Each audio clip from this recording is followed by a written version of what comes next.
Olá, tudo bem? Eu sou a Dani Beraldo e esse é o canal Contações e Experiências. Sejam bem-vindos. Nesse vídeo eu trago para vocês uma aula sobre como usar de forma pedagógica o livro da Maiana Zatz, que é esse aí, Genética, as escolhas que nossos avós não faziam. Hoje eu vou falar especificamente como trabalhar sobre o primeiro capítulo.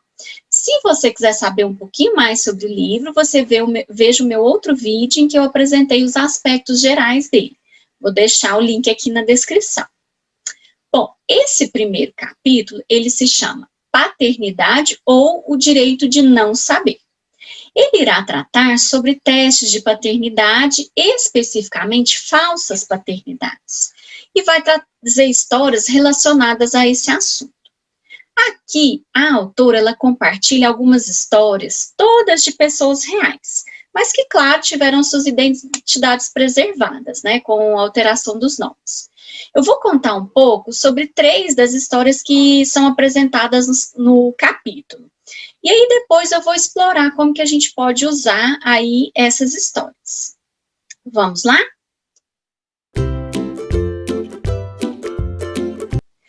A primeira história é da Ingrid.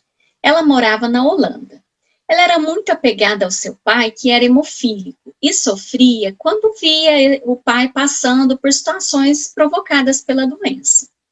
Ingrid estava grávida e, como era portadora assintomática da hemofilia, a sua busca pelo aconselhamento genético foi para saber se o seu filho seria o portador de gene para essa doença. Caso ele tivesse, ela iria optar pelo aborto, que na Holanda ele é legal nesses casos. Os testes realizados revelaram que o pai de Ingrid não era o seu pai biológico e, por isso, o filho de Ingrid não teria o gene para hemofilia. A segunda história é da Sônia, aqui do Brasil. O pai de Sônia, ele tinha uma doença chamada coreia de Huntington, uma doença degenerativa, neurodegenerativa, que se manifesta depois dos 40 anos de idade. Sônia, ela era casada há mais de 10 anos e ela queria engravidar, só que ela vivia um dilema. Ela iria em busca de fazer o teste genético para tomar a decisão de ficar grávida. E sem fazer esse teste genético, ela não teria coragem de engravidar. O seu marido desencorajava a Sônia a fazer esse teste, mas a sua mãe insistia para que ela fizesse. E a insistência da mãe, ela foi revelada depois para a pesquisadora. Né? O pai de Sônia não era o pai biológico dela. Bom, a terceira história é a do Paulo, um adolescente que tinha leucemia e precisava de um transplante. Para isso, era preciso ser feito um teste de compatibilidade com toda a família. E nessa triagem de compatibilidade, descobriu-se que um dos irmãos de Paulo não era o filho biológico do mesmo pai. Essa informação acabou se tornando pública e isso abalou muito a família, levantando uma desconfiança em relação, né, à suposta traição da esposa. Mais tarde, acabou se descobrindo que o irmão de Paulo ele não era filho nem do pai nem da mãe, mas que havia sido trocado na maternidade. Bom, essas são 3 das histórias que tem aí nesse capítulo, e à medida que a autora conta as histórias, ela vai complementando com informações sobre as doenças, né, os casos, ela levanta questionamentos sobre as situações de cada pessoa da família. E assim, não há uma conduta única para cada resposta que os testes genéticos trazem. E usando as palavras da autora, na página 35, ela diz assim, que a informação genética, ela abala alguns dos valores mais importantes, toma rumos inesperados e traz à tona reações contraditórias. Bom, agora que você teve uma noção sobre as histórias, né, o que trata esse capítulo, vamos então à proposta pedagógica, né? Qual que é a minha sugestão para trabalhar aí com esse capítulo?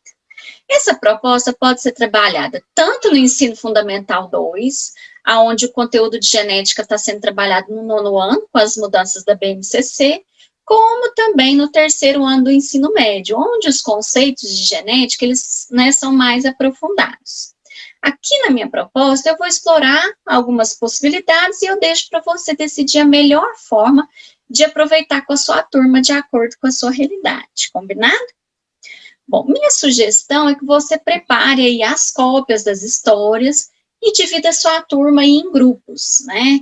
Aí depende do tamanho da sua turma, da quantidade de estudantes. E quando fosse distribuída aí essas histórias, nós teríamos aí dois aspectos principais a serem abordados, né? Os alunos irem em busca de informações sobre a doença genética que é tratada na história e proporem um desfecho para cada história, explicando o motivo pelo qual eles optaram aí por esse final. Bom, então vamos explorar aqui, então, e eu trouxe uma tabela com algumas sugestões para cada uma das doenças. Na primeira história, a doença em questão é a hemofilia. Lembrando que essa doença ela é resultado de uma mutação genética que ela resulta em um distúrbio de coagulação do sangue.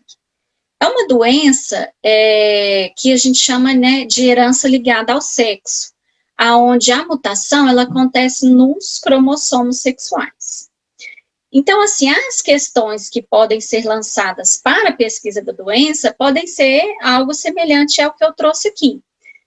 O que é hemofilia, os sintomas, o tipo de mutação, o que significa dizer, né, que a Ingrid da história ela é portadora sintomática da doença. Então, essas são questões que vão direcionar os alunos a buscar informações sobre a doença. Em relação ao desfecho da história, né, você pode lançar questões também que podem nortear os alunos, né, nessa elaboração dessa parte do trabalho. O que eles acham que aconteceu quando veio o resultado do pai, né, que o pai hemofílico não era o pai de Ingrid, né? Então, se vocês fossem a pesquisadora, né, se os alunos fossem os aconselhadores genéticos, o que ele faria? Ia contar para a Ingrid, ia deixar a mãe, né, resolver, ia pressionar a mãe, ou apenas ia dar informação que o bebê não tinha o gene para hemofilia? Né? E se o verdadeiro pai biológico da Ingrid tivesse alguma anomalia genética que ela pudesse ter? Né? Como seria isso? Ela não teria o direito de saber? Né? E sempre questionando aí por que eles trariam aí o desfecho dessa história. Bom, a segunda história, ela é sobre a doença de Huntington. Essa doença, ela é uma doença neurodegenerativa e ela é uma doença rara, 1 a cada 10 mil pessoas é acometida com essa doença. E ela é uma doença que ela aparece tardiamente, depois dos 40 anos, a pessoa começa a manifestar essa doença. E aí as questões, né, para ir em busca das informações sobre a doença seriam semelhantes, né? O que é a doença, quais os sintomas, que tipo de mutação genética leva essa doença? É uma mutação, uma doença ligada ao sexo, é uma doença, uma herança autossômica, né? Todos esses conceitos você pode trazer e, né, se você trabalhou previamente, é interessante aí reforçar, e se você não trabalhou, era bom tratar sobre essas anomalias, qual que é a origem delas, porque aí isso vai acabar auxiliando os estudantes aí na hora de realizar o trabalho.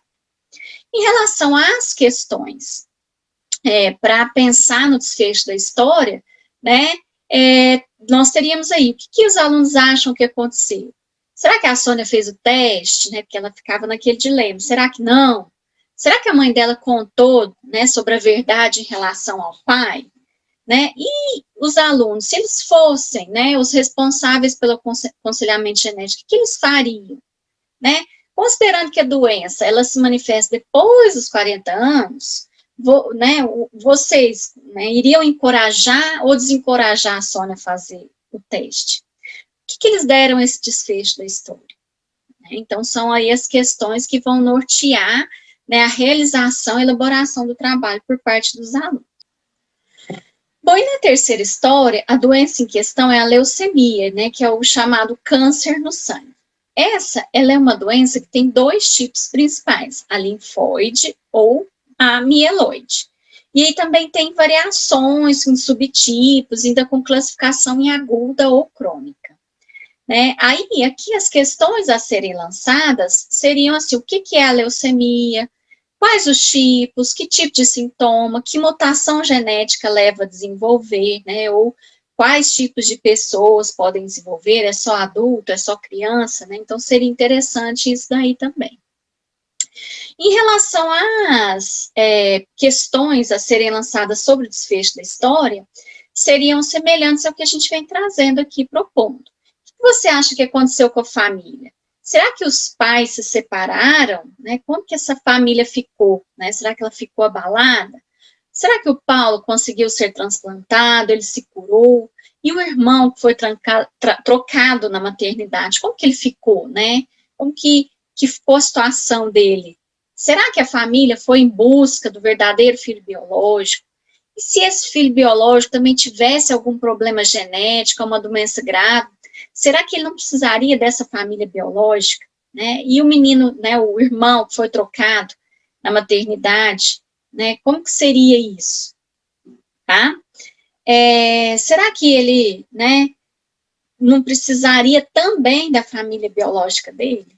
E aí aqueles questionamentos, né, por que eles deram aí o desfecho para essa história de Paulo?